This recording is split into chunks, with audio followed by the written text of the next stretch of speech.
Q&A Review, print speaking to the blind, celebrating 40 years of audio newspaper production.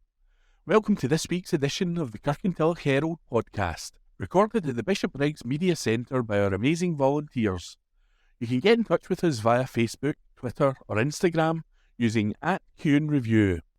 That is @CUEANDREVIEW.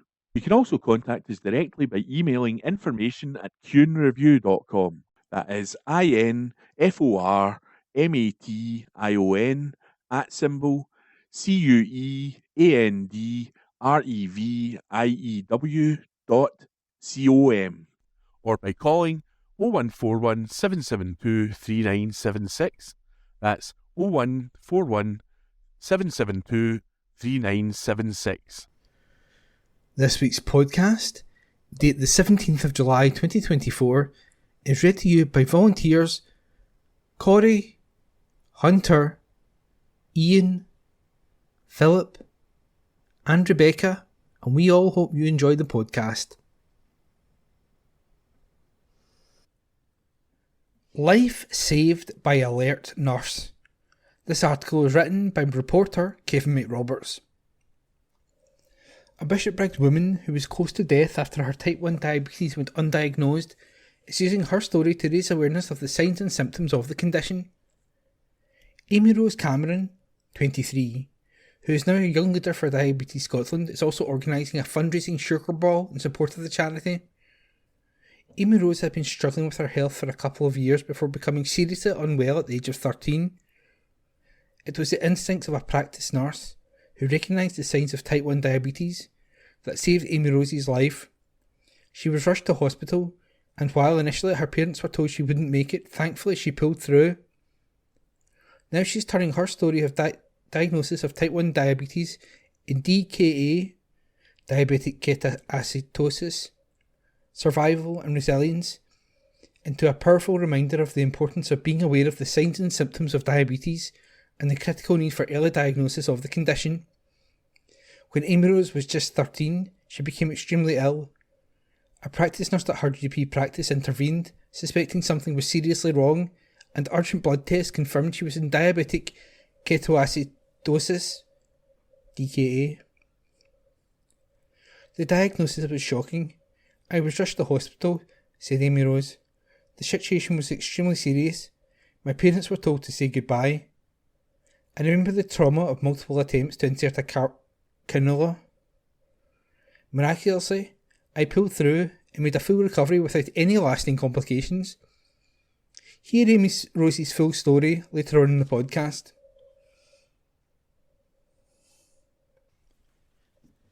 This week in history. July 20th, 1973. Kung Fu film star Bruce Lee died in Hong Kong. July the 21st, 1962, the Rolling Stones made their first appearance at the Marquee Club in London. On this day last year, German police called off the search for a suspected lioness, a day after the animal had been feared to be on the loose from a Berlin zoo. According to reports, authorities now believe the sightings had been a wild boar. July 22nd, 1932, Florence Ziegfeld, the US impresario famed for his girls and staircases in his Folly shows, died. July 23rd, 1759. Work started on the Royal Navy's 104-gun battleship HMS Victory at Chatham, Kent, built from the wood of 6,000 trees, 90% of which were oak. On this day last year, Banquet Still Life by Jan de Wiets de Heem, a dazzling rare Dutch masterpiece that has always been held in private, went on public display for the first time in its history at the Fitzwilliam Museum in Cambridge. July 24, 1980, Peter Sellers died in hospital 2 days after suffering a heart attack, attending a reunion lunch with fellow goons Spike Milligan and Harry Seacombe. On this day last year, extreme global heatwaves saw temperatures hit record highs, exceeding 50 degrees Celsius for several days in Death Valley, California. And that was This Week in History, read by me, Ian McKenna. Motion pays tribute to top teacher. Article written by reporter Kevin McRoberts. A Kirkintilloch head teacher's 40 years of dedication to education in Scotland has been honoured by Strathkelvin and Bearsden MSP Rona Mackay. Paul McLaughlin retired recently from his post at St Ninians High School in the town during the school's 150th anniversary year celebrations. Local MSP Ms Mackay put forward a motion at the Scottish Parliament recognising Mr McLaughlin's service and congratulating him on his achievements, including being awarded Scottish Teacher of the Year in 2009 and 2019, UK Teacher of the Year in 2009, and on St Ninians been repeatedly shortlisted for the TES High School of the Year award. St Ninians was also recognised by the General Teaching Council of Scotland in 2017 as one of the very first schools to achieve the Excellence in Professional Learning award. Mr McLaughlin has also served as a Director of the Board of Governors for the Good Shepherd Centre, a charity supporting young people who have experience of the children's panel and criminal justice system. Ms Mackay said, "Paul is a true inspiration. It was an absolute pleasure to raise a motion at the Scottish Parliament in his honour. The respect he holds in the local community for his exemplary commitment to education in Scotland was evident at a well-attended mass to celebrate his retiral. I would like to send my very best wishes to Paul for a long, happy and healthy retirement."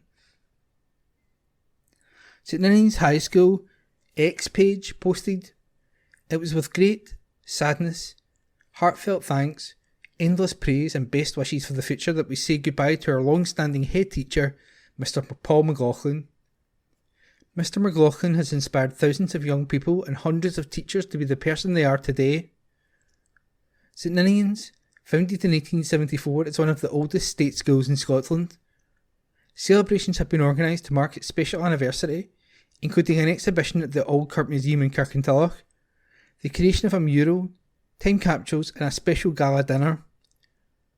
Mr McLaughlin was recently presented with a framed copy of the Scottish Parliament motion by Isabel Stevenson, Community Liaison Manager for Rona Mackay MSP. And that article was written by Kevin McRoberts. MPs take oath of allegiance to Crown at Westminster, as recorded by Hunter MacDonald.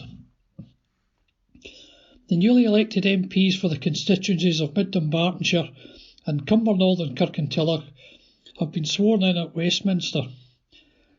Liberal Democrat Susan Murray won the Mid-Dumbartonshire seat, securing 22,349 votes, winning by a majority of 9,673 votes with 42.4% of the vote. She has joined 71 other Liberal Democrat MPs at Westminster, the party's largest representation in a century. Labour's Katrina Murray was the winner in Cumbernauld and Kirkintilloch, securing the seat with 18,513 votes, with a majority of 4,144, and has joined her party's colleagues on the government benches. Both were sworn in at the Parliament last week, taking an oath of allegiance to the Crown. Following the ceremony, Susan Murray said, "I am extremely grateful to have been chosen by people across Mid-Dumbartonshire to represent them in Parliament. I will use my voice in Parliament to continue to demand action for tackling the cost of living, recruit more GPs locally, and improve funding for NHS dentists. Using my experience as a councillor, carer and a businesswoman, I will fight for the people of this constituency and ensure that everyone gets a fair deal. That job starts immediately." Katrina Murray commented, "I consider my election as MP for Cumbernauld and Kirkintilloch to be the greatest privilege of my life, and I am humbled by the number of people who have put their trust in me and Scottish Labour." Trust seeks volunteers to support barge trips. Article by Kevin McRoberts. More volunteers are being sought by the Kirkintilloch-based Seagull Trust Cruises, STC, which operates free barge trips for people with special needs. The organisation is run wholly by unpaid volunteers, with the Kirkintilloch branch currently having around 70 members covering skippers, crew, stewards and administration staff, but they could do with more help to run their services. They routinely serve over 6,000 passengers per season and rely entirely on charitable donations and grants to maintain the boats and run the organisation, and are looking to recruit around 20 additional volunteers this year. A spokesman said, "We provide cruising for about 130 user groups through the year, running from early April to mid-October, 7 days a week, depending on both demand and our ability to crew the boats. In addition, we operate Santa cruises in the first week of December for local school children, usually with each boat having 3 sailings each day. There are a range of opportunities available to suit the individual volunteer's choice, initially including steward, crew, administration and in the engineering team. Many volunteers do several different tasks. For example, many of the admin team also sail as stewards. Many of the skippers also sail as crew or stewards. STC provide all training, safety briefs and safety equipment as required.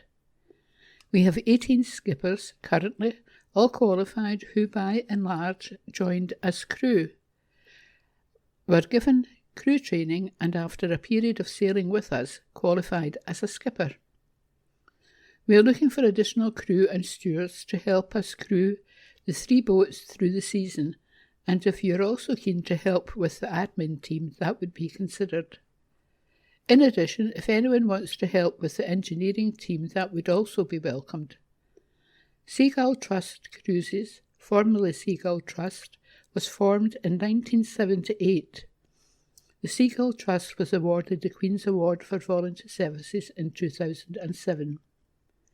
More information on volunteering opportunities with Seagull Trust Cruises, go to seagulltrust.org.uk/volunteers. Read by Rebecca. High food hygiene standards. Eastern Berkshire has a higher than average pass rate for food hygiene inspections. Of the 243 food premises in the local authority area, 95.47% passed their inspection, according to data reported by online training provider High Speed Training. Only one was rated as improvement required. That puts Eastern Berkshire above the Scottish average of 92.5% and ranked 11th out of Scotland's 32 local authorities. Dr. Richard Anderson, Head of Learning and Development at High Speed Training, said, "Food safety and robust hygiene practices should be of paramount importance to food businesses.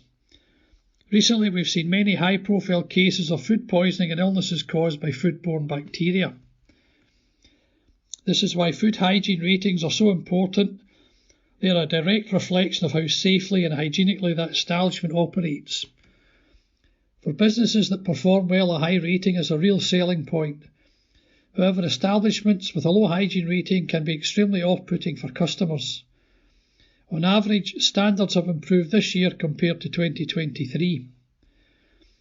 Dr. Anderson added, commitment to correct food hygiene training for staff alongside robust food management procedures and everyday good practices are crucial to keep performing at high standards. We would also urge customers to check the food hygiene ratings of establishments they wish to dine at, so that an informed call as to whether you eat there can be made. Drugs recovered by police. Police have reported the recovery of a large quantity of drugs in the Kirkintilloch area. The controlled drugs were seized by local officers earlier this month. A police spokesperson confirmed on July the 4th, local officers recovered a large quantity of controlled drugs from a male in the Kirkintilloch area. A report has been submitted to the Procurator Fiscal for offences relating to the Misuse of Drugs Act. Meanwhile, police officers in the area have been involved in action aimed at reducing the availability of alcohol to people under the age of 18. During Alcohol Awareness Week, officers along with the Community Alcohol Partnership team carried out visits to off licences in Eastern Berkshire. They provided advice and resources on tackling the issues of underage drinking and adults purchasing alcohol for young people. Community champions are revealed. Article written by Kevin McRoberts. Eastern Bartonshire's Provost, Gillian Rennick, has announced the winners of her annual Community Champions Award. The winners were chosen during an extensive judging session where the Provost and Deputy Provost, Colette McDermott, reviewed all submissions, agreeing on 7 winners from across Eastern Bartonshire. Provost Rennick said, "Once again, it was our privilege to sit and read all the submissions about the fantastic work that people are carrying out in our communities. Thank you to everyone who took the time to nominate someone. I also want to give a heartfelt thank you to everyone who was nominated. The work you do, always in your free time and on a voluntary basis, is making a huge difference to people's life every day. We have some wonderful, inspirational people of all ages in Eastern Bartonshire, and it was a pleasure to find out more about them. Due to the calibre in nominations, it was difficult to choose winners. For the second year in a row, we've got 2 winners in your young category, but the Deputy Provost and I feel our winners truly deserved to be named a community champion. The winners in the 6 categories were as follows. Community Champion, Lorna Thompson, Kirkintilloch. Young Champions, Halima Khan, Bishopbriggs, and Heather Bryson, Lindsay. Caring Champion, Jacqueline Willis, Mulgai. Sports Champion, Suzanne Cahahan, Bearsden. Arts and Heritage Champion, Pat Field, Bearsden. Sustainability Champion, Ivan McClure, Lennoxtown. Provost Lennox continued, "Both the Deputy Provost and I are now looking forward to meeting each of our 2024 winners and presenting them with their awards. I will also be extending an invite to them all to attend the civic reception held on the gala night of the Kirkintilloch Canal Festival as my special guest. The Community Champion Awards are open to anyone who lives, works or attends school or college in Eastern Bartonshire. Each year, many nominations are received by friends, family, neighbours and colleagues of the many people doing fantastic work to support others and improve their local area." Article written by Kevin McRoberts. Strikes could hit schools early in the new term. Report by Kevin McRoberts. Schools in Eastern Bartonshire could face disruption earlier in the new school term as a union is issuing strike ballots to support staff. Unison has written to Eastern Bartonshire Council and other local authorities across Scotland to inform them of the potential action by workers in schools, early years and family centres in their dispute over pay. If workers back industrial action in the ballot, Unison says there could be mass walkouts across the country in early September. That would impact on services in schools such as catering, administration and cleaning, with janitors and classroom assistants also likely to be involved. The pay dispute, over what Unison says is an inadequate pay offer, affects all council workers. There's already the likelihood of strike action by council workers in the waste, recycling and street cleaning services unless an improved pay offer is put forward by COSLA. Unison says that, so far, the council body has made a 2-stage offer which would operate over an 18-month period. This would give 2.2% increase for the first 6 months and an additional 2% for the subsequent 12 months until September next year. Colette Hunter, Unison Scotland Local Government Committee Chair, said, "COSLA's lack of engagement and pay is bitterly disappointing. Local government workers firmly rejected COSLA's offer in a consultation earlier in the year. There should have been talks way before now, but it doesn't show any great desire to resolve this dispute. Local government workers were due a pay rise at the beginning of April and are becoming increasingly disillusioned. They feel undervalued, and the delays will do nothing to fix the recruitment and retention issues we have within local government." David O'Connor, Unison Scotland lead for local government added, workers are simply asking for a pay deal that addresses below inflation pay settlements, which have reduced the value of staff wages by a quarter over the past 14 years. Council workers deserve to be paid wages reflecting their essential roles. COSLA claims it has made a strong offer at the limits of affordability for councils and has urged unions to reconsider their decision to reject the pay offer. And that report was by Kevin McRoberts, and it was read today by me, Ian McKenna. Lulu sounds a warning. Report by Kevin McRoberts. Music legend Lulu has revealed she is living with moderate hearing loss after a hearing check at Specsavers revealed the impact that 60 years in the music industry has had on her hearing. The news that her career has damaged her hearing comes just weeks after the Scottish singing sensation, originally from Lennoxtown, wowed crowds at Glastonbury and announced dates in November as part of her farewell Champagne for Lulu tour. The music icon, who is on her 7th decade of performing her debut single Shout, is now calling on music lovers to take steps to protect their own hearing.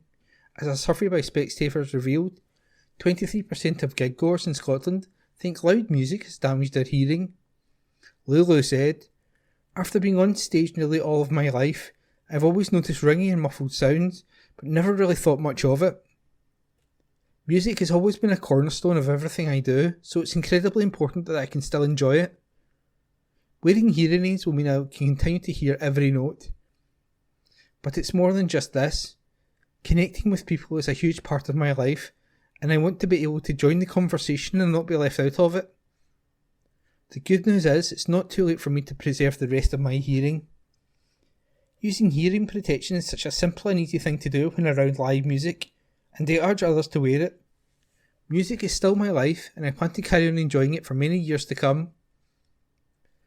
The average volume at a live music event is between 115 and 120 decibels, which could damage hearing if exposed to it for long enough without hearing protection.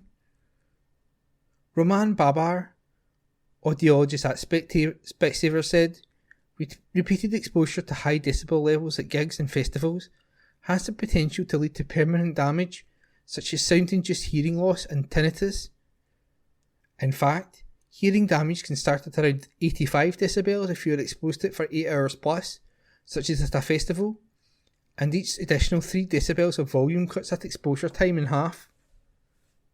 Find out more about hearing protection at Specsavers at specsavers.co.uk/hearing. That's specsavers.co.uk/HEARING. And that report was written by Kevin McRoberts. Leisure Centre repair work. East Dunbartonshire Council is seeking a contractor to carry out refurbishment works at Kirkintilloch Leisure Centre. The local authority has advertised its intention to engage an experienced qualified contractor to work on the exterior of the building. It is seeking to employ a contractor to provide scaffolding, carry out repairs to the gutters, as well as the cladding on the south side of the leisure centre, and to renew the rendering on the west side stonework. There are no plans to close the centre while this work is carried out. The contract has an advertised maximum value of £130,000, with the refurbishment expected to be completed within a 2-month period. Any contractors wishing to submit a bid for this contract are to apply via the usual channels by Friday, August the 2nd. The centre in Woodhead Park features a gym, main swimming pool and training pool, health suite, sports hall and outdoor pitches. Continuing the story on page 1 of the newspaper, at the start of the podcast, diabetes awareness. Here's why early diagnosis is vital. Report by Kevin McRoberts. A Bishopbriggs woman who was close to death after her type 1 diabetes went undiagnosed is using her story to raise awareness of the signs and symptoms of the condition. Amy Rose Cameron, 23, who is now a young leader for Diabetes Scotland, is also organising a fundraising sugar ball in support of the charity. Amy Rose had been struggling with her health for a couple of years before becoming seriously unwell at the age of 13. It was the instincts of a practice nurse who recognised the signs of type 1 diabetes that saved Amy Rose's life.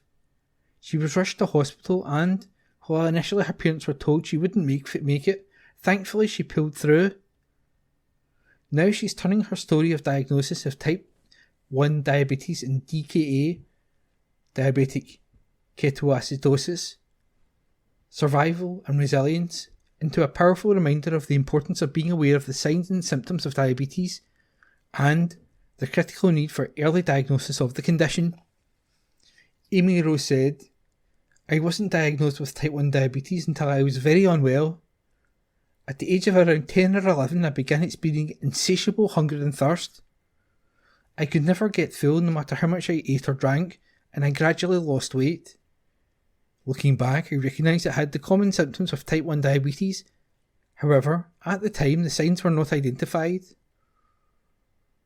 When I turned 13, my health took a drastic turn. I became severely underweight, my hair began falling out, and I was perpetually exhausted, unable to participate in activities I loved, like dancing and hockey. It was my aunt who pushed for further investigation. This led to a crucial turning point. A practice nurse at my GP practice intervened, suspecting something was seriously wrong. Urgent blood tests confirmed I was in diabetic ketoacidosis, DKA. The diagnosis was shocking. I was rushed to hospital. The situation was extremely serious. My parents were told to say goodbye. I remember the trauma of multiple attempts to insert a cannula. Miraculously, I pulled through and made a full recovery without any lasting complications.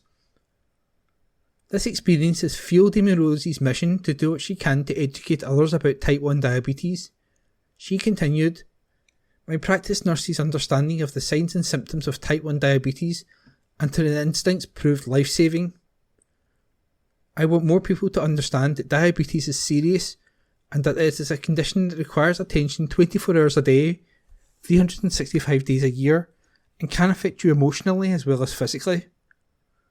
I also want people to know that with the right support, people can live well with type 1 diabetes." Amy Rose's experience with type 1 diabetes has also motivated her to fundraise for Diabetes Scotland.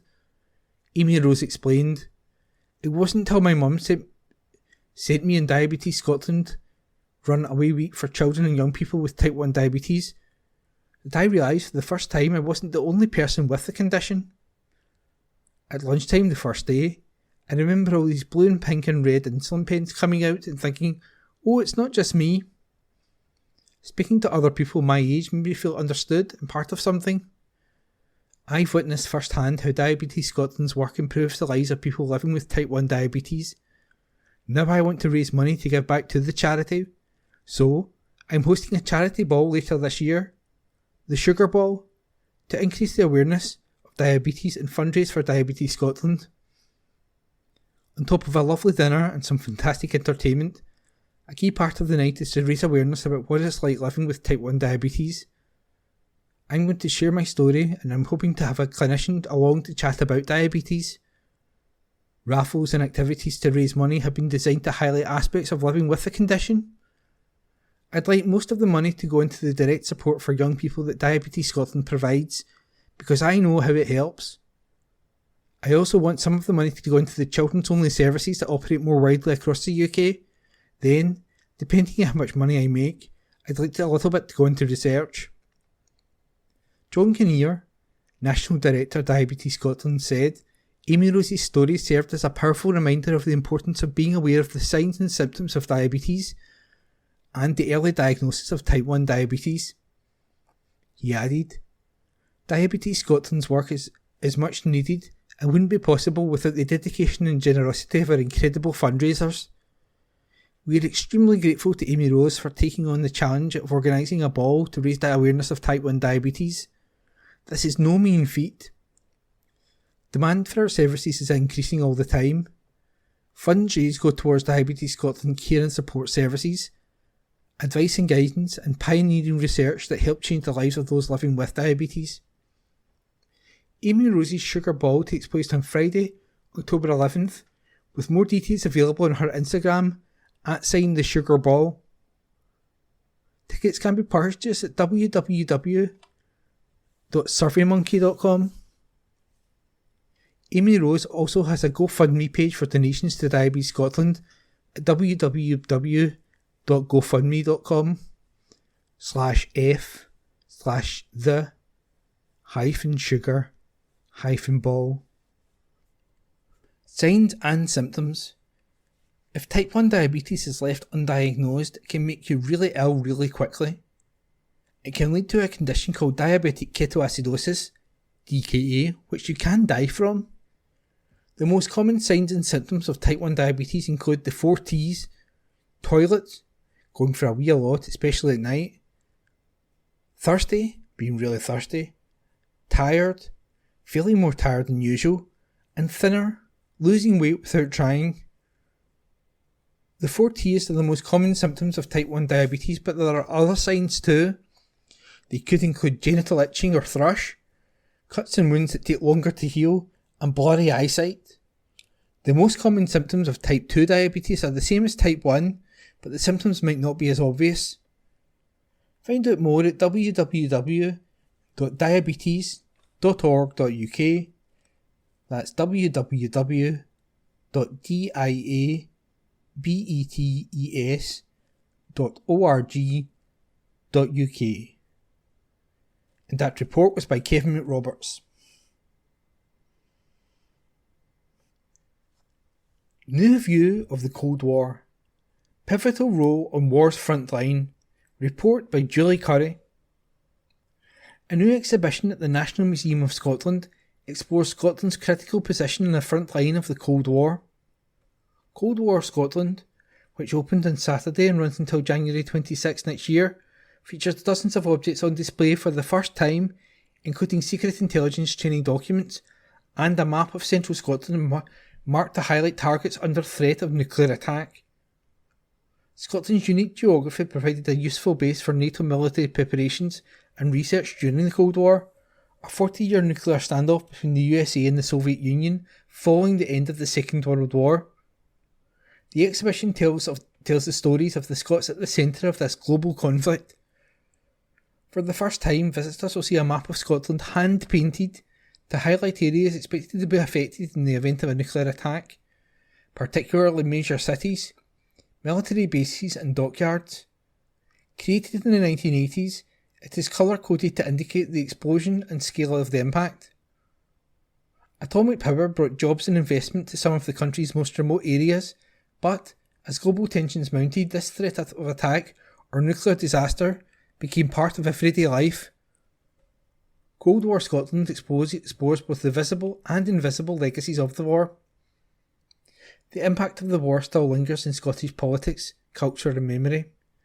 Scots played an active role in the global conflict as soldiers, for example, within intelligence services, and as part of voluntary civil defences. The exhibition also draws in Scotland's rich history of Cold War era protest. First-hand accounts include a young mother who's decorated her daughter's pram with Campaign for Nuclear Disarmament (CND) badges. A rattle made from an old laundry detergent bottle, emblazoned with the CND logo, was given to them during the peace marches of the early 1980s and is on display in the exhibition. The exhibition also reveals the physical remains of the Cold War, the ruined bases, forgotten bunkers and decommissioned nuclear power stations, still evident across the Scottish landscape. This infrastructure became part of the fabric of local communities, none more so than the US-controlled listening and monitoring station at RAF Edzell in Angus, now commemorated with its own bespoke tartan. Dr. Meredith Greeling, National Museum Scotland's Principal Curator of Technology, said, "From nuclear submarines to lively peace protest and observation stations perpetually monitoring for devastating attack, the Cold War permeated every aspect of life in Scotland for decades.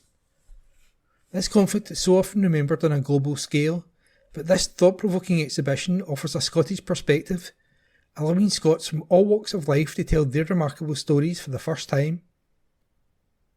Admission to this incredible exhibition at the National Museum of Scotland in Edinburgh is free. Curator events. The exhibition will be supported by a book and programme of events including a curator tours and talks. Further highlights include artwork from Glasgow's 1951 exhibition of industrial power and a toy nuclear power station operated by steam and hot to the touch when played with. Both these examples highlight the spirit of optimism, progress and modernity associated with atomic energy in post-war Britain. In contrast, a Geiger counter used by farmers in East Ayrshire to test for radiation in sheep following the Chernobyl disaster illustrates the enduring but unseen impact of the Cold War on Scotland's landscape. And that report was written by Julie Curry. Family announcements. Deaths. Fitzpatrick, Dr. Kenneth.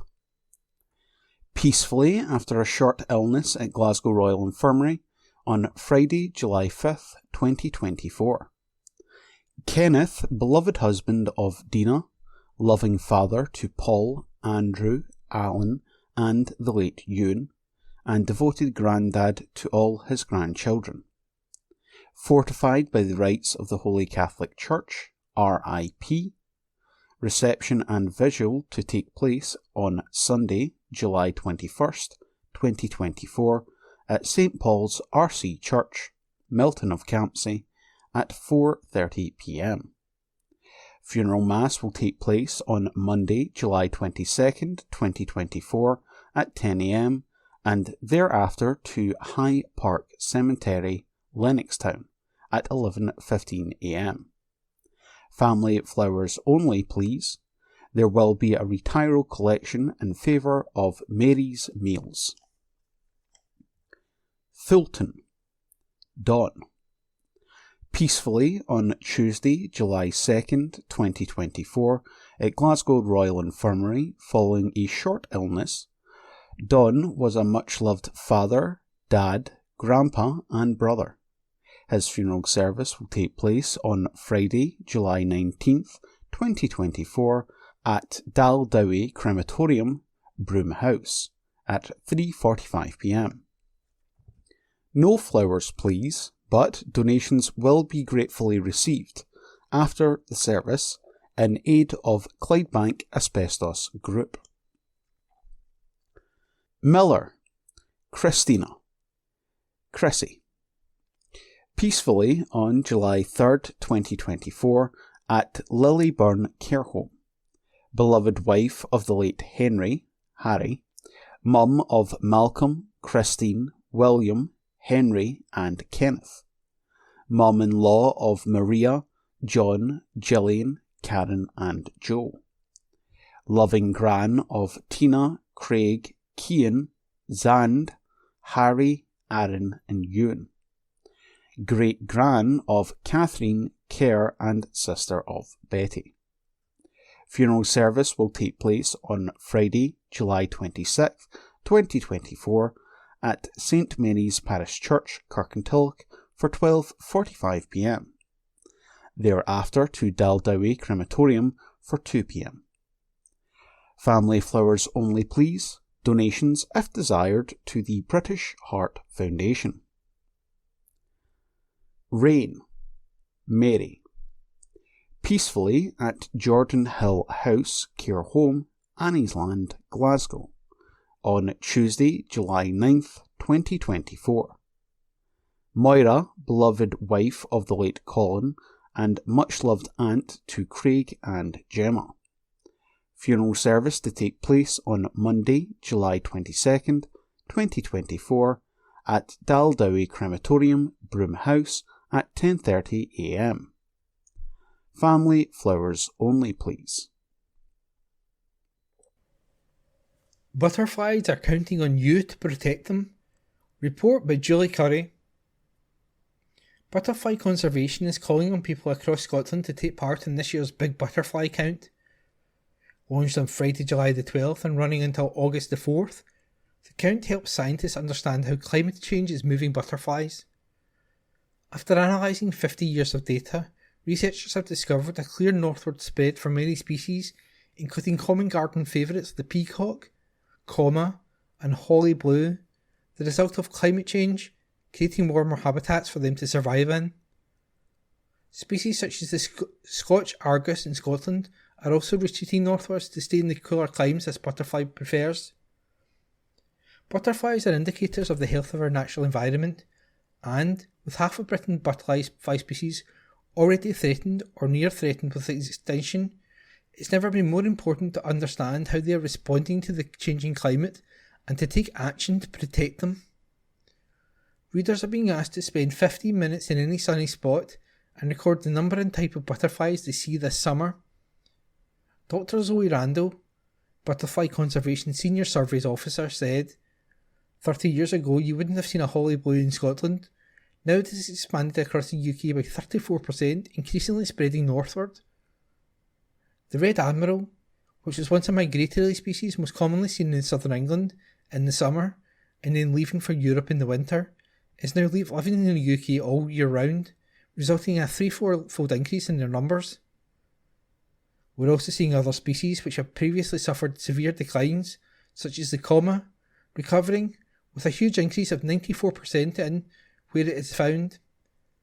These highly adaptable species are all able to move into new places as the climate warms, but for habitat-specific species, these trends raise serious red flags. Species that rely on particular habitats aren't able to move as freely as our garden favourites. This means that if climate change continues, they could become trapped in isolated fragments of remaining habitat, unable to move, and with their food plants at risk from the adverse weather conditions, facing the very real threat of extinction. The Big Butterfly Count is the largest citizen science project of its kind. Whether done with friends and family, or in a moment of solitude, it's free, fun, and takes just 15 minutes. It is open to anyone of any age, in any part of the UK, towns, cities, or the countryside. No green space is too small. A back garden, a small terrace or balcony with some pot plants, a public park, allotment or country lane are all important spaces to explore, track and report. Butterfly Conservation Vice President Chris Packham, who recently launched this year's Big Butterfly Count, said, "We know nature is running out of time, so we need to act now. We need you to get out for the Big Butterfly Count. Let us know what you spot and where you spot it. You will be gathering important data we need on our butterflies and moths so that we can take action to protect them." Last year, more than 135,000 counts took place up and down the country. To take part, visit www.bigbutterflycount.org or download the free Big Butterfly Count app. And that report was by Julie Curry. The Kirkintilloch and Bishopbriggs Herald letters page, date Wednesday the 17th of July. Let's talk. Please send your letters via email to kirkyscotland@jnscotland.co.uk. That's KIRKYHERALD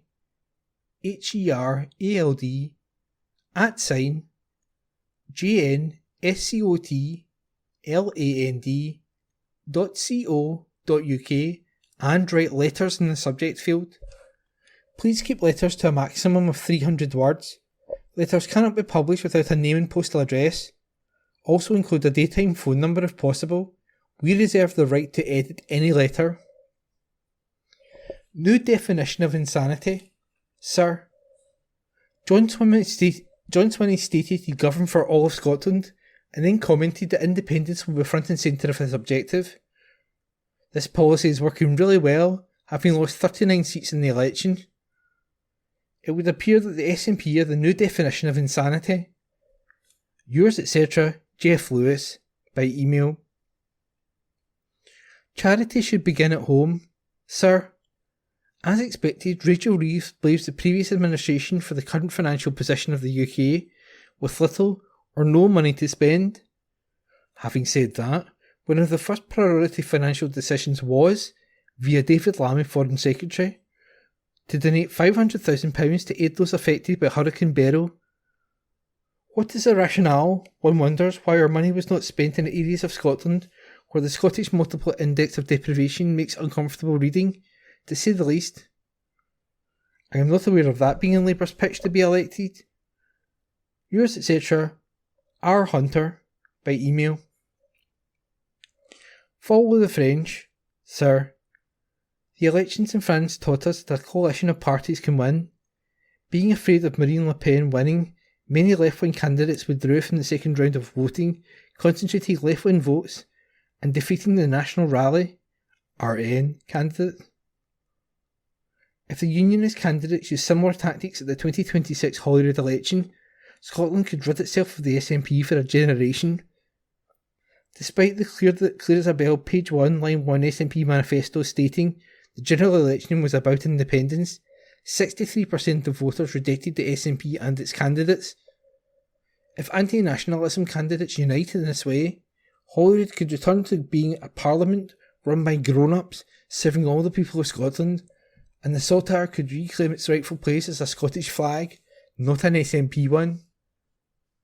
Yours, etc., Brian Barber, address supplied. Rewriting history. Sir, the SNP has been rooted in the general election, with the former First Minister Nicola Sturgeon watching in horror as an ITV panel member. One wonders if she will now have considered a rewrite of the chapter in her forthcoming book covering her legacy. I have my doubts. Yours, etc., Richard Allison, by email. Get it sorted. Sir, the new Labour ministers, like kids being given an old toy, seem to just throw their hands in the air and say it's broken. Prison service, police, NHS, et al. Well, Sherlock, the electorate already knew that, and you were elected because you said you would fix it. The Chancellor has no money to spend, but we have a workforce already paid and available to start building new hospitals, prisons and schools, and the potential to train as doctors, nurses, prison officers and maybe more. The taxpayer is paying £5 million a day to house migrants in hotels. There should be no free lunches. They came to the UK for a better life. Well, they've got to help build that, starting now. Tell all the millions not looking for a job that once been found for them, and get them working on Project Make Britain Great Again as well. Fund all this by halting all foreign aid, apart from helping Ukraine with its war effort, until Britain is back on its feet. This isn't right-wing nonsense, it's common sense and the only way to get things done. Yours, etc., Michael Officer, by email. It is time for Sturgeon to go. Sir, Nicola Sturgeon, who's paid in excess of £72,000 per annum plus expenses to serve as an SNP MSP, on ITV's general election show refers to the SNP as they, not we. In her analysis of the SNP's devastating seat loss, Sturgeon appeared in denial that the seeds of the SNP's decline were sown during her not that long ago 8 years at the top. These days, conspicuous at literary festivals across the UK, she rarely bothers to turn up at Holyrood, let alone deigns to speak there. If Sturgeon feels so distant from the SNP, is it now the time for her to stand down and hand over her job and sizeable salary to someone else? Or does that require something she doesn't have? Yours, etc., Martin Redfern, by email. Let's Talk was read to you this week by Ian McKenna.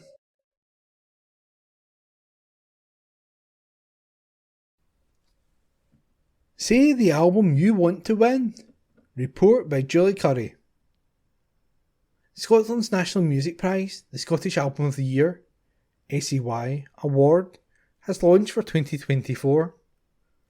Artists, music fans and labels are being invited to submit eligible albums to be in the running for the prestigious prize.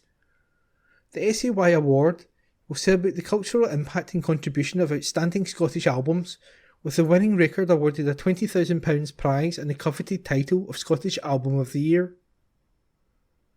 To be considered for 2024's award, eligible items must have been released between June the 1st, 2023 and May the 31st, 2024. Previous SAY Award winners include Young Fathers, Catherine Joseph, Mogwai and Anna Meredith. The winner will receive a £20,000 prize and the prestigious title of Scottish Album of the Year, whilst 9 runners-up will each receive £1,000, as well as bespoke prizes.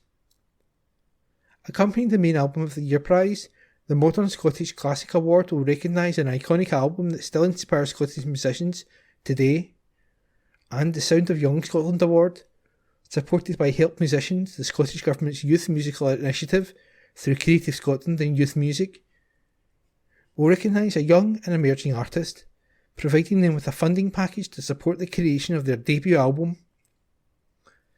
Robert Kirkpatrick, Scottish Music Industry Association CEO, said, "Scottish music is the soundtrack and stories of our lives. As we commence our 13th year delivering Scotland's National Music Prize, the SMIA remains firmly committed to celebrating and championing music as an invaluable expression of our cultural identity, amplifying its diverse narratives to enrich society and drive audience development. We look forward to immersing ourselves in this year's eligible albums and to returning to Stirling's Albert Halls on Thursday, October 24 for 2024's SAY Awards ceremony. Submit eligible albums for free via www.sayaward.com by midnight on Wednesday, July 31st. Early bird tickets for the award ceremony are on sale now, again via www.sayaward.com.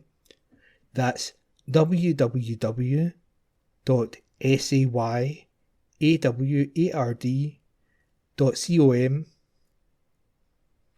And that report was written by Julie Curry.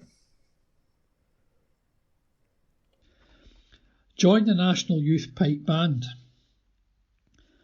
Applications are open for young pipers and drummers aged 10 to 25 from across the country to join the National Youth Pipe Band of Scotland. The Premier Youth Development Programme from the National Piping Centre, NYPBS ensembles provide unique opportunities for the top young players to connect and challenge themselves. Stephen Blake, NYPBS Director, said, "Places are free but limited, so if you're interested, apply now." Rehearsals and performances run from October 2024 to April 2025, with extracurricular opportunities extending into the summer.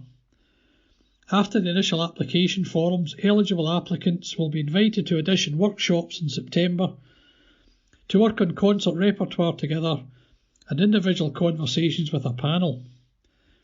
Applications close on August the 20th.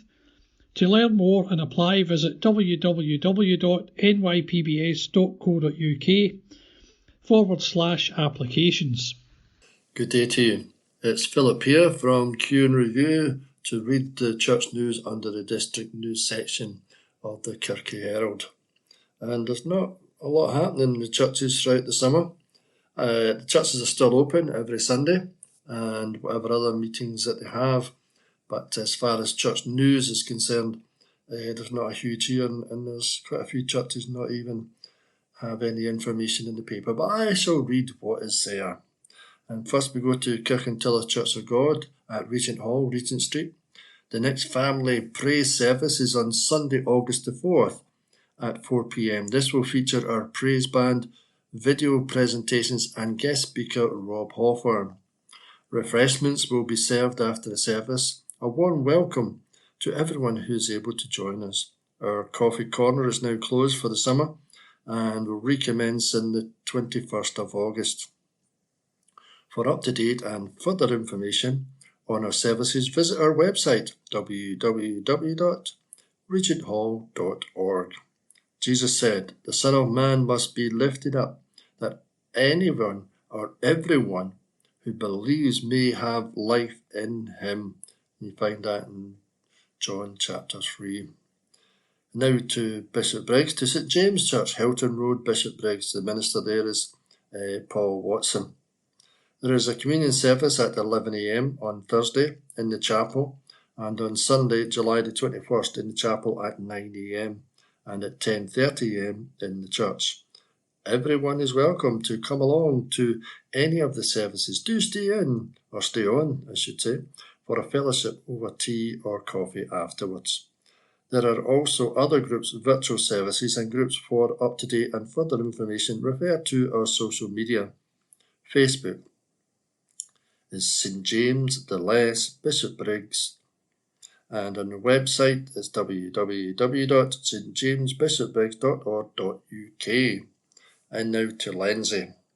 Lenzie Union and Lenzie Old combined services throughout July and August, as has been their tradition for many years. They don't actually have ministers at the moment, but there'll still be services there conducted by one of the leaders. So the summer holiday services on July the 21st is at Lenzie Old, 11 a.m. July the 28th, 11 a.m. Lenzie Union Parish Church.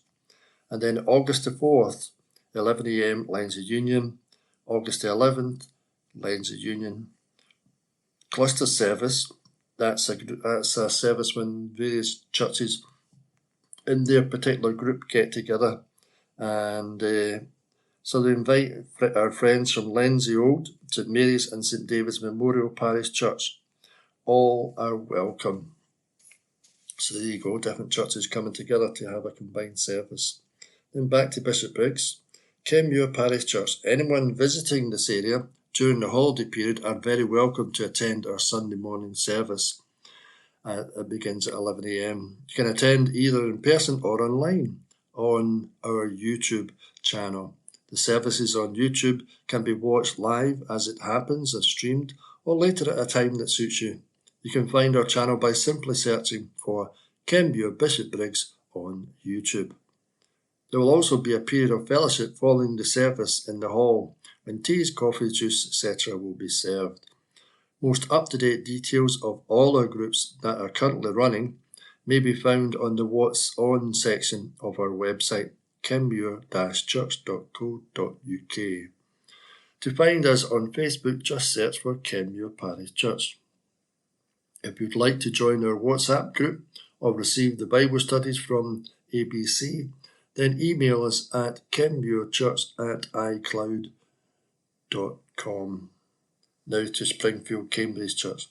Morning worship on Sunday, July the 21st will be conducted by the Reverend Gordon Mackenzie in the sanctuary at 11 a.m. An offering will be taken during the service. Please place your offering in the offering plates as they are passed around the congregation. Tea and coffee will be served in the Cameron Hall. After morning worship, come and enjoy the fellowship. The Summer Sunday School meets in Room 2, where Crest facilities are also available. Morning worship is also being live streamed on the Springfield Cambridge Church YouTube channel. A link to this can be found on the Springfield Cambridge Church website, which is www.springfieldcambridge.org.uk, and Facebook page, where up-to-date information about events and church organisations can also be found. There will not be a vestry hour on Wednesday, July the 17th. There will be a short weekly service of worship in Springfield Chapel on Wednesday, July the 17th from 11:10 to 11:30, followed by tea and coffee in the Hall of Fellowship. The Guild is inviting the congregation to join them in supporting the Eastern Bartonshire Food Bank warehouse by bringing donations and leaving them in the cupboard in the cloakroom. A list is attached to the cupboard identifying specific items specially requested. Now to Kirkintilloch, St Mary's Parish Church. The service on Sunday, July the 21st will begin at 11 a.m. as usual and be taken by the Reverend John Morning. There will be age-appropriate activities in the hall for our young people. And on Sunday, August the 10th, St Mary's will be hosting a community day with fun activities for all ages. And now St Columba's Men's Club. St Columba's Men's Club of Kirkintilloch meet in the halls of St Columba's Church in Old Isle Road, and it's not necessary to be a church member to join. The club has been in existence for many years, provides a chance for men to spend a Monday evening in a very relaxed company and to participate in activities such as pool, snooker, carpet bowls, darts, table tennis and dominoes, or simply to sit and chat. We have a selection of speakers, usually 3 each session, visits over other clubs, and also have a 10-pin bowling night with one club The membership comes not only from Kirky, but also from Lenzie, Cumbernauld, Milton-Campsie and Bearsden. All men are welcome. And that's the church news for this week. Short but sweet. And just to highlight the fact that the Canal Festival in Kirkintilloch, Monday, August the 26th to Friday, August the 30th. Boat trips, Saturday concert and fireworks. Sunday fun day, full details at www.kirkintillochcanalfestival.org. So there you have it. Some interesting things that are happening in the Kirkintilloch area. I hope you can manage along to one or more of them. And if you have any comments about the church news or any comments about churches in general, just drop us a line to Q and Review and I shall read over them and try and apply whatever the suggestions are to the church news here on Q and Review. Again, my name's Philip. Good to chat with you. Good to share the church news. And I pray that you will know God's blessing on your life. And my prayers are with you at this time. God bless you. In the name of Jesus. Amen. Syrian hamster needs a home. Lil Goose is a hamster who is looking for his forever home. He absolutely loves to burrow in his deep bedding and gnaw on his enrichment sprays. He seems to be well handled, but like most hamsters, he prefers to keep all four paws on the ground. Lil Goose will require a suitable, secure enclosure that has a maximum of 100 by 50 by 50 centimetres. Hamsters can travel a long way in the wild, so it is important they have plenty of space to roam and explore to keep them happy and healthy. It is also important to remember that hamsters are crepuscular, so tend to come out at more unsociable hours. If you can give Lil Goose his new home, please apply at www.scottishspca.org. Wednesday the 17th of July. District News General. Canal Festival. Monday, August 26th to Friday, August 30th. Boat trips, Saturday concert and fireworks. Sunday fun day. Full details at www.kirkintillochcanalfestival.org. That's www.kirkintillochcanalfestival.org. The art and craft of calligraphy. Members and visitors of the Glasgow Scribes are displaying their calligraphic skills, interest and enjoyable hobby in the group's The Art and Crafts of Calligraphy exhibition in Cass Art, 63 to 37 Queen Street, Glasgow, G1 3EN, until July 22nd. For more details about the Glasgow Scribes and or the above, please visit www.glasgowscribes.blogspot.com. That's www.glasgowscribes.blogspot.com. Email glasgowscribes@yahoo.co.uk. That's glasgowscribes@yahoo.co.uk. GLASGOWSCRIBS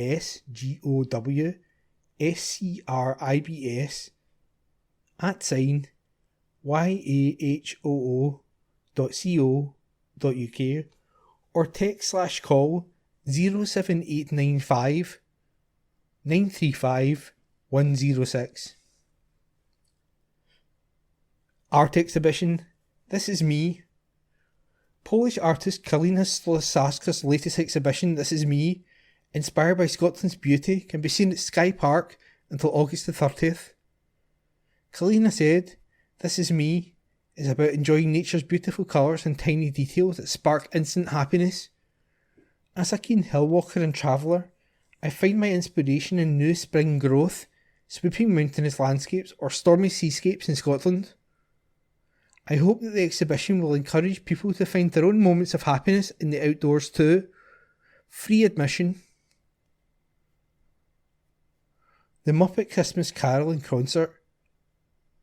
Disney's The Muppet Christmas Carol in concert live to film will be at Glasgow's Armadillo on Monday, December the 2nd, featuring a screening of the complete film with the musical score performed live to the film. The Muppets performed Charles Dickens' classic Holiday Tale, with Kermit the Frog playing Bob Cratchit, the put-upon clerk of stingy Ebenezer Scrooge, Michael Caine. Gonzo, as Dickens, narrates the story with the help of Rizzo the Rat. The film also features Miss Piggy as Emily Cratchit, Fozzie Bear as Fozziewig, and Robin the Frog as Tiny Tim. When the grumpy Scrooge receives Christmas Eve visits from the ghosts of Christmas past, present and future, they show him the error of his self-serving ways. Though the miserable old man seems beyond any hope of redemption and happiness, the kind and humble Bob Cratchit, his family and his spirits open Scrooge's eyes and his heart to the true meaning of Christmas. Find tickets at www.ticketmaster.co.uk. That's www.ticketmaster.co.uk.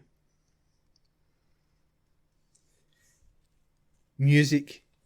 National Youth Orchestra's first gig by Big Noise.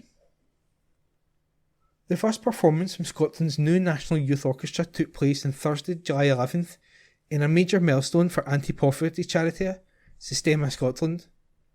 More than 60 young people from the charity's Big Noise projects throughout Scotland took part in the first ever concert performed by the Big Noise United Orchestra.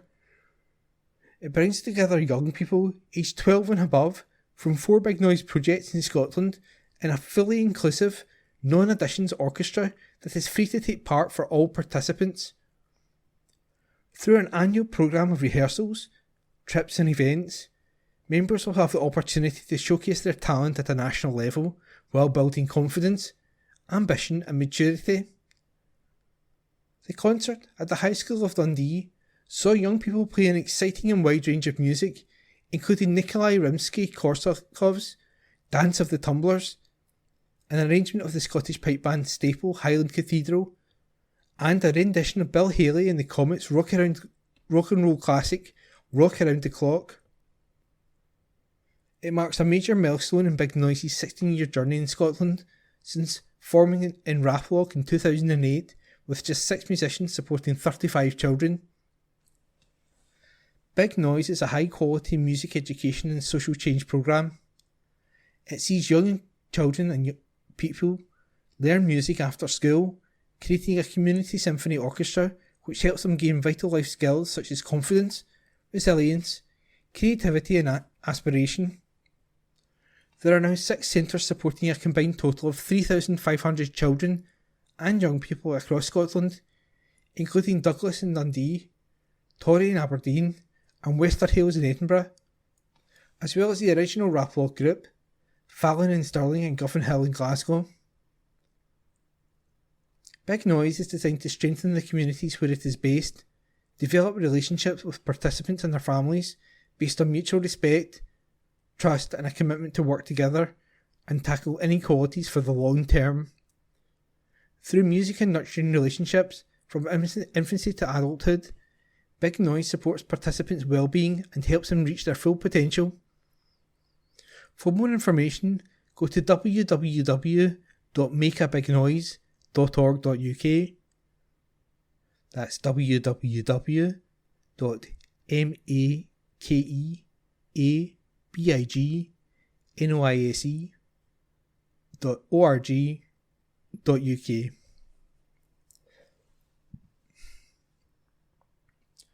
Prepayment meter advice. Scottish households who rely on gas prepayment meters have been urged to ensure that they are kept topped up over summer, even if their heating is not being used.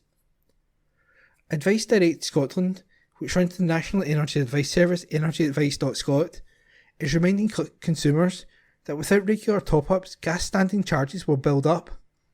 This means at the end of the summer, when people start turning on their central heating again, they could find that a sizable debt has built up and they will need to be cleared. Advice Direct Scotland is recommending that people put around £2.50 of credit into their gas prepayment meters every week over the summer, so they're not faced with a bigger bill come the autumn. This situation occurs because even when a household is using no gas at all, a daily standing charge still applies and will continue to be added to their meter. The current daily standing charge for gas prepayment customers is 31.58p in Northern Scotland and 31.66p in Southern Scotland. This means that someone living in Scotland who does not use any gas between the start of June and the end of August will still be charged almost £30. If they fail to top up their prepayment meter over these 3 months, they would have to clear this debt in full before being able to turn on their central heating in September. In some cases, people who have existing debts on their prepayment meters could also find themselves in an even worse situation if they fail to top up regularly. This is because some energy suppliers recover prepayment meter debts through a fixed deduction every week. If a household does not top up for a few weeks, these missed payments will accumulate. Standing charges vary depending on where someone lives in the UK. They are intended to cover the cost of things like maintaining the energy supply network, taking meter readings, and supporting social and environmental schemes. The precise level of the charges changes throughout the year and is announced by energy regulator Ofgem at the same time as the energy price cap. The levels for October to December will not be announced until August 27th, but the predicted average is 33p per day, according to energy consultancy Cornwall Insight. Advice Direct Scotland operates energyadvice.scot, which provides free, practical advice and information on energy-related matters to anyone in Scotland. This ranges from supplier inquiries, understanding the complaints process, and what to do if experiencing problems with energy bills. The team can be contacted on 0808 196 8660 Monday to Friday 9am to 5pm or through www.energyadvice.scot. That's www.energyadvice.scot. Step into the world of Van Gogh. A stunning sensory show which celebrates the life and work of Vincent van Gogh receives its Scottish premiere when it opens indoors in Glasgow this week. Beyond Van Gogh, the immersive experience is an unmissable celebration of the post-impressionist Dutch master, combining more than 300 of his paintings with cutting-edge technology and a specially curated musical soundtrack to tell the story of one of history's most influential artists.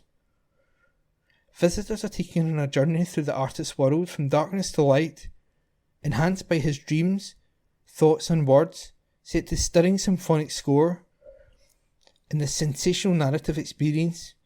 Scottish Event Campus until August 26. Young workers rise up. New figures revealed by Scotland's largest trade union body have shown a stunning rise in the number of young people joining trade unions. Using data from the Labour Force Survey, the Scottish Trade Union Congress, STUC, has revealed that the proportion of employees aged 16 to 34 in Scotland who were trade union members has risen 12% from 164,571 in 2022 to 186,293 in 2023. The figures follow nationwide trends in people joining a trade union in Scotland, with overall membership soaring to 664,000, a 2.6 increase and the largest membership rise within any nation of the UK. The news comes ahead of the 84th STUC Youth Conference, with calls for an end to wage discrimination and a halt to cuts in local authorities. Young workers from across Scotland will gather in Clydebank this weekend to call for increased investment in public services and for the scrapping of all previous Tory government anti-trade union legislation.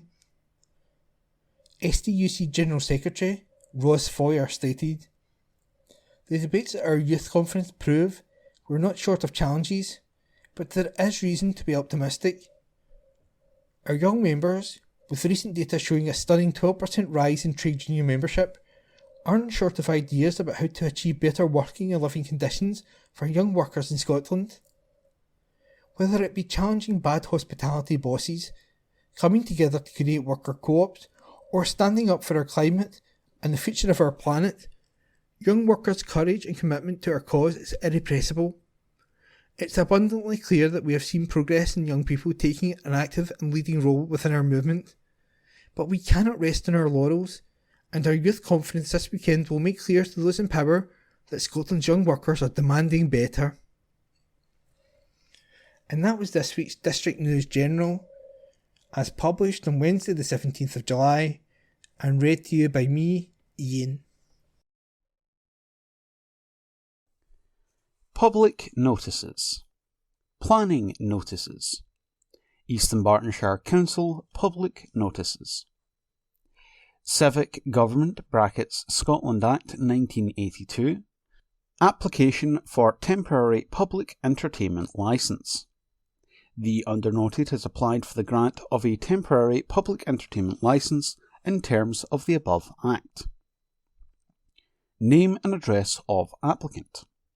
East Dunbartonshire Council, Town Centre and Regeneration, 12 Strathkelvin Place, Kirkintilloch, G66 1TJ. Premises: Kirkintilloch Town Centre, South Bank Marina, Regent Gardens, Barley Bank, Cowgate, New College, Lanarkshire, Kirkintilloch, Shamrock Street Car Park, Peel Park. Day-to-day Manager: Anne Davy, East Dunbartonshire Council, 12 Strathkelvin Place, Kirkintilloch, G66 1TJ. Type of entertainment: Canal Festival including roller skating, dancers, silent disco, Saturday evening concert including cover bands and live music and fireworks, Sunday daytime community live music stage concerts, face painting, street theatre, canoeing, archery, climbing wall, water rollers, street theatre, classic cars, market stalls, puppet show, and family fun zone.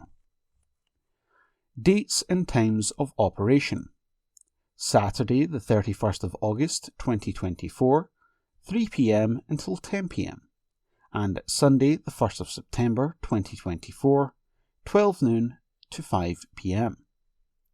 Any objections or representations in terms of paragraph 3 brackets 1 of Schedule 1 of the Act should be logged with the undernoted no later than 28 days from the publication date of the newspaper in which this advertisement appears. Chief Solicitor and Monitoring Officer, Legal and Regulatory Services, East Dunbartonshire Council, 12 Strathkelvin Place, Kirkintilloch, G66 1TJ. Email civic.licensing@eastdunbarton.gov.uk. Civic Government (Scotland Act 1982). Application for grant of taxi/private hire car booking office. The undernoted has applied for the grant of a taxi/private hire booking office licence in terms of the above Act. Name and address of applicant.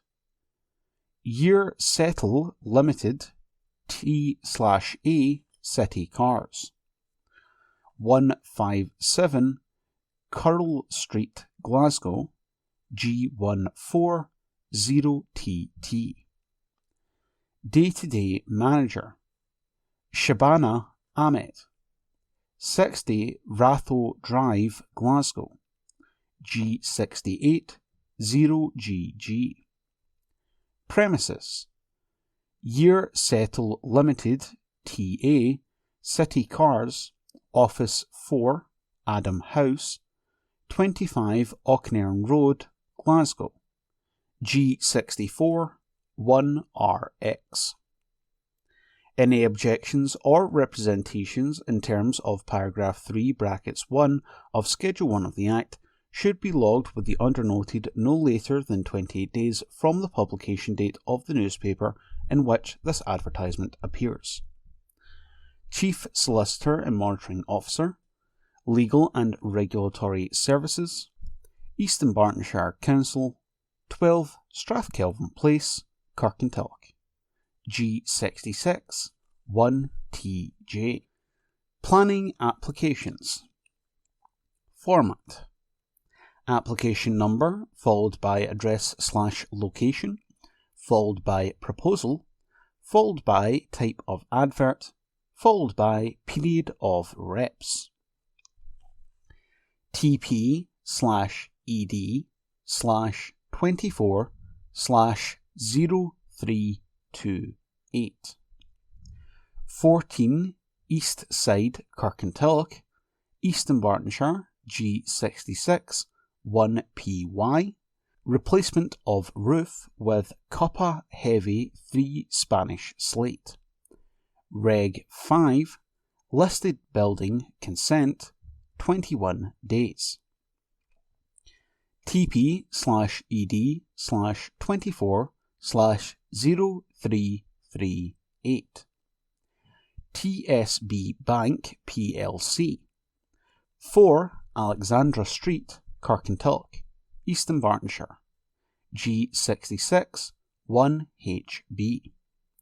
Installation of extract flute, formation of emergency escape, and formation of external dining area. Section 65, affecting CA, 21 days. If you are unable to view the plans on the Council's website, then please contact the Planning Duty Officer to arrange a suitable time to view the plans in our offices. Written comments may be made within the above period to the Council through the Council's website or to the above address. Any representations will be treated as public documents and made available for inspection by interested parties, and may also be published on the Council's website. Game on the Rise. This article was written by Brian Yule and is being read by me, Corey. In Scotland, women's football has never been so popular, with girls of all ages getting involved and the SWPL and national team making great strides forward. BBC Alba follows budding footballers playing across the country in its new documentary, An Geam Alain. That's ANGEAM ALAINN. I apologise, my Gaelic pronunciation is horrible. The programme discovers how hard aspiring young players must strive to achieve success, as well as reflecting on the highs and lows throughout the history of women's football. Showcasing its evolution through the eyes of the players, An Geam Alain features insight from the clubs at the heart of women's game, fans and experts. Viewers will also meet the influential figures leading the way for the next generation, including Glasgow City founders Laura Montgomery and Carol Ann Stewart, and the SWPL Managing Director Fiona McIntyre.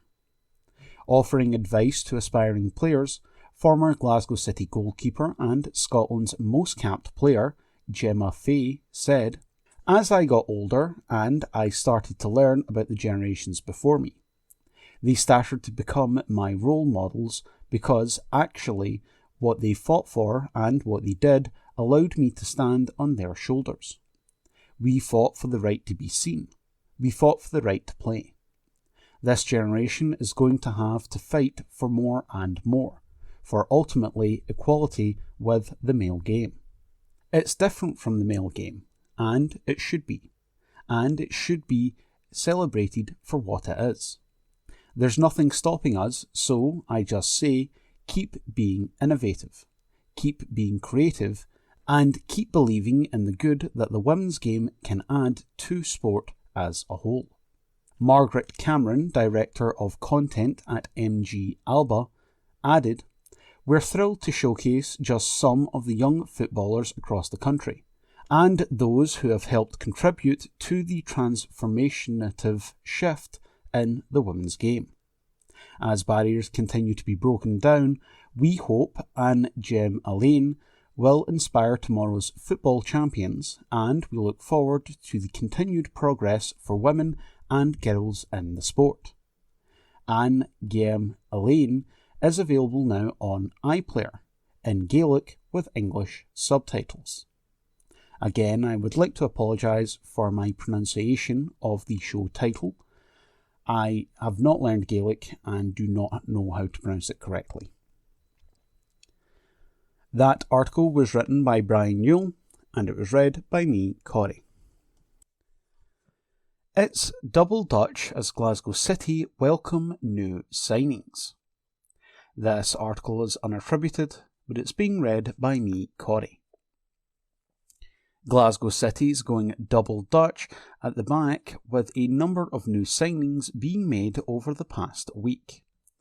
Arriving at Petershill Park, the centre-backs Kimberly Smit and Samantha van Diemen from the Netherlands, Polish midfielder Natalia Warble, while Amy Anderson returns to the club from Motherwell. Smit, 24, signed from Eredivisie side Excelsior Rotterdam, having won the league in Belgium in 2023 with Anderlecht. Joining her is compatriot Van Diemen, 22, from Frontura Sittard, who has been capped 3 times by her country and also played for Ajax and Feyenoord. Warble, 20, who has been capped 19 times, comes from the Danish side Brøndby, by having started off at her hometown club UJ Kraków. Anderson, 26, who has signed her first full-time contract, came through the academy at City before departing to help Hamilton Accies lift the SWPL 2 title and then joining her hometown club Motherwell. City head coach Leanne Ross said, "Kimberly attracted my attention not only due to her defensive attributes but also her impressive skills in possession, as well as enhancing the physical presence and technical ability of our back line. Her maturity and leadership will be a valuable addition to the squad." The signing of Sam is a real coup for the club. She exudes calmness and composure in possession, whilst offering strength and bravery in her defensive actions. She is confident in possession, under pressure, and will support the team to build from the back, with her excellent range of passing and ability to step forward with the ball. Natalia has been on the club's radar for a while now, so it is exciting to finally welcome her to Glasgow City. I have high expectations for Natalia. Her style of play will entertain and excite, while her ability to create and score goals will be a huge asset to the team. I first came across Amy while she was playing in the Glasgow City Youth Academy, and even at a young age, it was clear to see she had technical ability, game intelligence, and plenty of confidence. Having moved elsewhere to pursue regular first-team football, it is great we can now welcome Amy back as a much more experienced and equipped player. That article was unattributed, but it was being read by me, Corey. That concludes this week's edition of the Kirkintilloch Herald podcast. Please remember to subscribe to our channels at Tune Review and to tell your friends about our service.